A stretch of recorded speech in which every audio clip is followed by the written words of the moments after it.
So the other day I was watching the YouTube series Last Meals. It's a sort of interview show where celebrities and internet personalities eat what their last meals would be and get into deep discussions about life and death and all that. And it's a really interesting, powerful show. I was watching the episode with John Green, and a section came up that I have been thinking about for the past few days. The idea of small miracles that we as humans get to experience every day, and maybe that we even take for granted.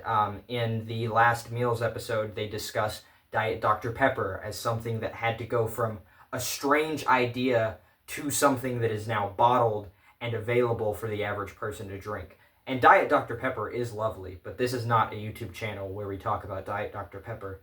So I started to think a little bit about music as a small miracle. And beyond the fact that music itself comes from a long line of ideas and inventions, taking magnetic tape and putting sounds onto it, and then mass producing the recordings of those sounds, as well as making studios where sounds can be recorded, and making instruments that people learn how to play and want to hear.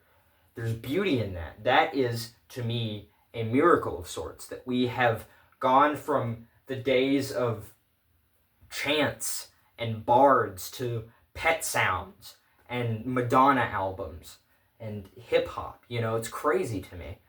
But not only that, the fact that in the modern day, pretty much anybody can listen to whatever music they want. Now, I know there are a lot of opinions about online streaming, and I have them as well, but it needs to be understood that even 15 years ago, the ability to listen to practically any album you want in high quality with the click of a button and maybe, if you're unlucky, 15 seconds of ads was unheard of. It's absurd to me that we now live in a world where that can just happen.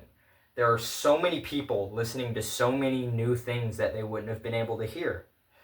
And that itself is cool, but if you've read the title, you know that I'm not just going to be talking about streaming, because I think the fact that we now live in a world where you can not only listen to whatever album you want, but own whatever album you want, that is beautiful to me. And not just in a sort of hyper-capitalist sense where it's good to have a Pharoah Sanders album in your hand at any given point. It's good to pop it into the car.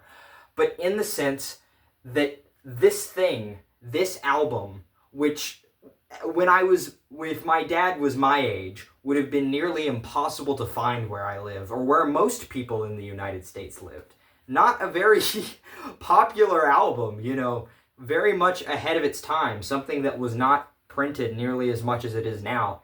The fact that it takes 5 minutes to locate a CD copy of this, and I can pay what I pay for it, and I can get it to the dorm room in days, that's remarkable to me. I don't have to go through magazine catalogs. I don't have to go through the import section. I don't have to drive 35 minutes to a record store, which there's magic in that as well. But, the point here is that this is something I have.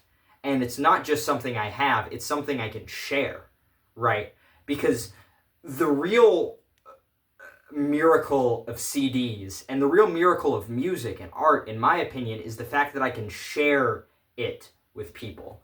That even if there are only 8 people who watch this YouTube channel, those 8 people know about the music I'm listening to. And there is a dialogue of sorts in which I get to share what makes me happy. That is something that would have been a lot more difficult when my dad was my age, and it is something that I hope to never take for granted. H.R. Pufnstuf, I found that at Goodwill, There's a DVD box set of H.R. Pufnstuf. That is a miracle.